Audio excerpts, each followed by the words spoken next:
ഇത് അട്ടിമറികളുടെ കാലമാണ്. ലോകത്ത് പ്രത്യേകിച്ചും ഏഷ്യയിൽ പല സ്ഥലങ്ങളിലും ഈ ഭരണ അട്ടിമറി നടക്കാനുള്ള വലിയ ശ്രമങ്ങൾ നടക്കുന്നു. ഇതിൻ്റെ ഭാഗമായി ചില പ്രത്യേക പേരിട്ട് ചില അക്രമ സംഭവങ്ങൾ വിപ്ലവം എന്നുള്ള പേരിൽ അരങ്ങേറുകയാണ്. ഇപ്പോൾ നമ്മൾ നേപ്പാളിൽ അടുത്ത കാലത്ത് കണ്ടു ജൻ ഇസഡ് വിപ്ലവം. അത് സത്യത്തിൽ വിപ്ലവമൊന്നുമല്ല, അക്രമമാണ്. തൊഴിൽ രഹിതരായ ചെറുപ്പക്കാർ ജീവിക്കാൻ ഗതിയില്ലാതായപ്പോൾ തെരുവിലിറങ്ങി പ്രതിഷേധിച്ച് കിട്ടിയതൊക്കെ അടിച്ചുടച്ച് മുൻ മന്ത്രിമാരെ അടക്കം അടിച്ചോടിക്കുന്ന കാഴ്ച നമ്മൾ കണ്ടു. അവസാനം നേപ്പാളിൽ പട്ടാളം ഇറങ്ങേണ്ടി വന്നു, ചെറുപ്പക്കാർ അടങ്ങി. അവിടെ ഒരു പുതിയ ഭരണ സംവിധാനം നിലവിൽ വരികയും ചെയ്തു. അതുപോലെ തന്നെ നേരത്തെ അതിനു മുമ്പ് ബംഗ്ലാദേശിൽ നടന്നത് നമ്മൾ കണ്ടു.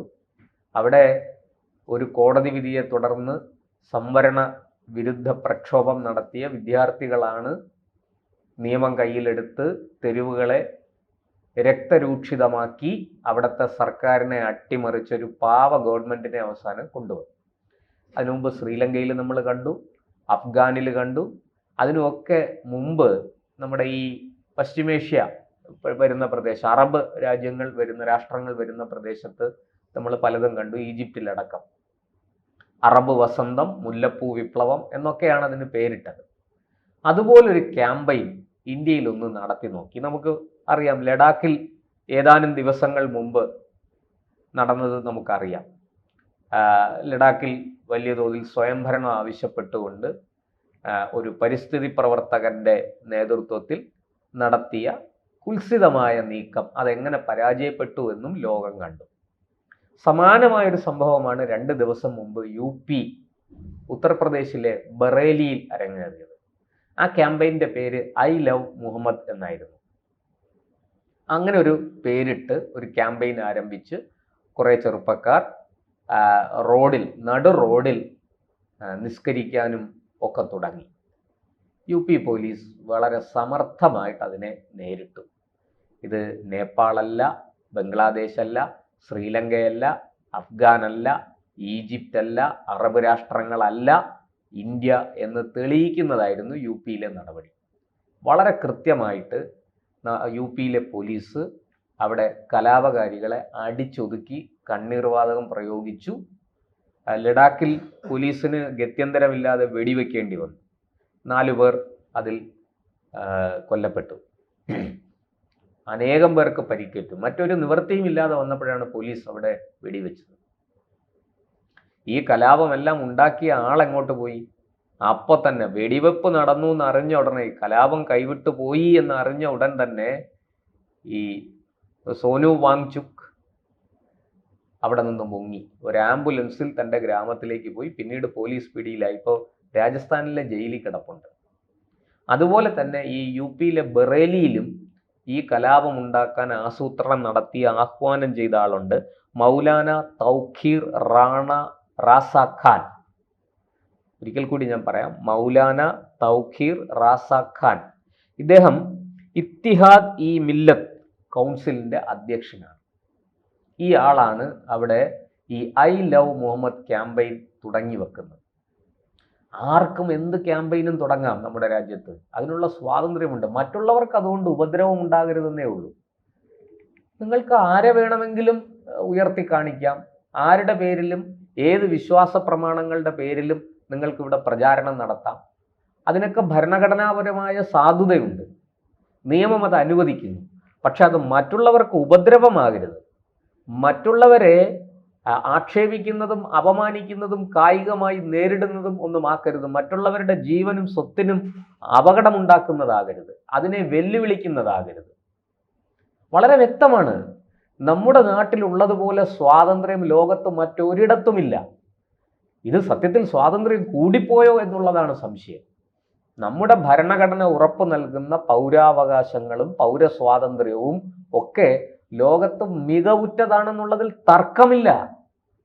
ഈ ഒരു നാട്ടിൽ മാത്രമേ ഇത്രയും സ്വാതന്ത്ര്യത്തോടുകൂടി ഏത് വിഭാഗത്തിൽപ്പെട്ടയാളാണെങ്കിലും ശരി, ഇനി മതമില്ലാത്തയാളാണെങ്കിലും ശരി, സ്വന്തം ആശയം പ്രചരിപ്പിച്ചുകൊണ്ട് ജീവിക്കാൻ കഴിയും. മറ്റൊരു രാജ്യത്തും ഇതിന് സാധിക്കില്ല. ഞാൻ എണ്ണി പറയുന്നില്ല. നമുക്കറിയാം, മതനിയമങ്ങൾ നിലനിൽക്കുന്ന രാഷ്ട്രമുണ്ട്, ജനാധിപത്യം തന്നെ ചില പ്രത്യേക രൂപത്തിൽ നിലനിൽക്കുന്ന രാഷ്ട്രങ്ങളുണ്ട്. അവിടെയൊക്കെ പൗരസ്വാതന്ത്ര്യവും പൗരാവകാശവും ഒക്കെ പറഞ്ഞു ചെന്നാൽ വലിയ നല്ല സ്വീകരണം ലഭിക്കും, നേരെ കൽത്തുറങ്കിൽ അടയ്ക്കും പിടിച്ച്. എന്തായാലും ഇവിടെ ബറേലിയിൽ ഈ ഐ ലവ് മുഹമ്മദ് ക്യാമ്പയിൻ തുടങ്ങിയ ആൾക്കാർ റോഡ് ഉപരോധിക്കുകയും റോഡിലിരുന്ന് നിസ്കരിക്കുകയും അവിടെ ഗതാഗതം തടസ്സപ്പെടുത്തുകയും പോലീസിനെ ആക്രമിക്കുകയും ഒക്കെ ചെയ്തു. ഗത്യന്തരമില്ലാതെ പോലീസ് ലാത്തിച്ചാർജ് തുടങ്ങി. അങ്ങനെ ഏതാണ്ട് 40 പേരെ അപ്പോൾ തന്നെ കസ്റ്റഡിയിലെടുത്തു. 1000-ഓളം പേർക്കെതിരെ, കണ്ടാലറിയാവുന്ന 1000-ഓളം പേർക്കെതിരെ കേസെടുത്തിട്ടുണ്ട്.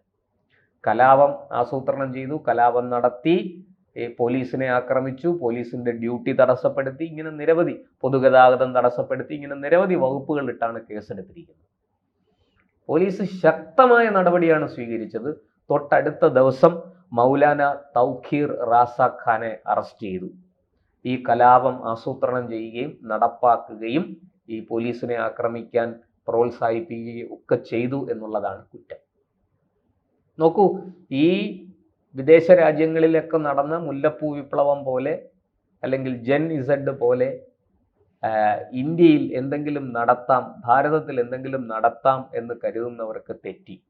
നിങ്ങൾ ആദ്യം മനസ്സിലാക്കേണ്ടത്, ഇവിടെ മനുഷ്യർക്ക് സ്വൈരമായി, സ്വതന്ത്രമായി, സമാധാനത്തോടും ശാന്തിയോടും കൂടി ജീവിക്കാനുള്ള സാഹചര്യമുണ്ട്. ഇവിടുത്തെ സർക്കാർ ആരെയും അടിച്ചമർത്തുന്നില്ല. ഇവിടെ കൊടും പട്ടിണിയോ കൊടും ദാരിദ്ര്യമോ ഇല്ല. ശരിയാണ്, ദരിദ്രരായ ജനങ്ങൾ നമ്മുടെ രാജ്യത്തുണ്ട്, പക്ഷെ അതിൻ്റെ എണ്ണം കണ്ടമാനം കുറച്ചു കൊണ്ടുവരികയാണ് ഗവൺമെന്റ്. അതുപോലെ തന്നെ സ്വയം തൊഴിൽ കണ്ടെത്താനുള്ള പദ്ധതിയുണ്ട്, ഇല്ലെങ്കിൽ തൊഴിലവസരങ്ങൾ സൃഷ്ടിക്കപ്പെടുന്നുണ്ട്. അപ്പോൾ നമ്മുടെ രാജ്യത്ത് തൊഴിലില്ലായ്മയുണ്ടെങ്കിലും രൂക്ഷമല്ല, കൊടും പട്ടിണിയിലല്ല ജനങ്ങൾ. ഇനി ഈ പറഞ്ഞ പോലെ തൊഴിലില്ലാത്ത, മറ്റൊരു വരുമാനമില്ലാതെ ജീവിക്കാൻ കഴിയുന്നവർക്ക് സർക്കാരിൻ്റെ സഹായമുണ്ട്. ഇവിടെ നിന്ന് അതിനുള്ള എന്താ പറയുക, അന്ത്യോദയ പദ്ധതിയുണ്ട്. ദാരിദ്ര്യരേഖയ്ക്ക് താഴെ കഴിയുന്നവർക്ക് കൃത്യമായിട്ട് വളരെ വില കുറച്ച് സൗജന്യ വിലയ്ക്ക് ഭക്ഷ്യധാന്യങ്ങൾ കിട്ടുന്നുണ്ട്.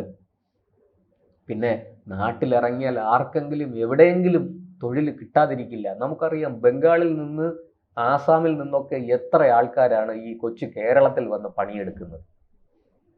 അതിൽ ബംഗ്ലാദേശികൾ പോലുമുണ്ട്. അങ്ങനെ ഒരു സാഹചര്യത്തിൽ നമ്മുടെ നാട്ടിൽ ഇത്രയും തൊഴിലവസരങ്ങൾ കിട്ടുന്നു, തൊഴിലില്ലായ്മ വളരെ കുറവ്, പട്ടിണി വളരെ കുറവ്, ദാരിദ്ര്യം വളരെ കുറവ്, ഇങ്ങനെയൊക്കെയുള്ള ഒരു നാട്ടിൽ നിങ്ങൾ എന്തിൻ്റെ പേരിലാണ് കലാപം നടത്താൻ പോകുന്നത്? മതത്തിൻ്റെ പേരിൽ. നന്നായി, അത് ഈ നാട്ടിൽ വിജയിക്കുമെന്ന് ആരെങ്കിലും കരുതുന്നുണ്ടെങ്കിൽ അവരെ മൂഢന്മാർ, വിഡ്ഢികൾ എന്നല്ലാതെ മറ്റൊന്നും വിശേഷിപ്പിക്കാനില്ല.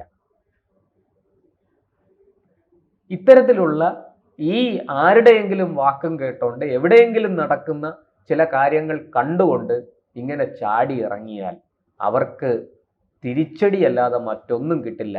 അത് അധികൃതരുടെ ഭാഗത്തു നിന്നാണെങ്കിലും പോലീസിന്റെ ഭാഗത്തു നിന്നാണെങ്കിലും നിയമത്തിന്റെ ഭാഗത്തു നിന്നാണെങ്കിലും ശരി, അതിശക്തമായ തിരിച്ചടി കിട്ടും. എന്ന് മാത്രമല്ല, ഇവിടുത്തെ പൊതുജനം, ഭാരതീയ പൗരന്മാർ നിങ്ങളെ ഒറ്റപ്പെടുത്തും, നിങ്ങളെ വെറുക്കും. നിങ്ങൾക്ക് ഈ നാട്ടിൽ ഒന്നും ചെയ്യാൻ തന്നെ സാധിക്കില്ല. ഈ നാടിൻ്റെ സമാധാനം കെടുത്താൻ നിങ്ങളുടെ കയ്യിലുള്ള ഈ കോപ്പുകളൊന്നും പോരാ. അതുകൊണ്ട് ഏത് ക്യാമ്പയിൻ നടത്തിയാലും ശരി, അത് ജെനുവിനാണെങ്കിൽ, അത് സ്വാഭാവികവും സഹജവുമാണ്, നമ്മുടെ നാടിന് നന്മയേകുന്നതാണെങ്കിൽ അത് തീർച്ചയായിട്ടും സ്വീകരിക്കപ്പെടും. മറിച്ച് അക്രമത്തിൻ്റെയും സംഘർഷത്തിൻ്റെയും മാർഗം സ്വീകരിക്കുകയാണെങ്കിൽ അത് നിങ്ങൾക്ക് കനത്ത തിരിച്ചടി നൽകുമെന്നും തീർച്ചയാണ്.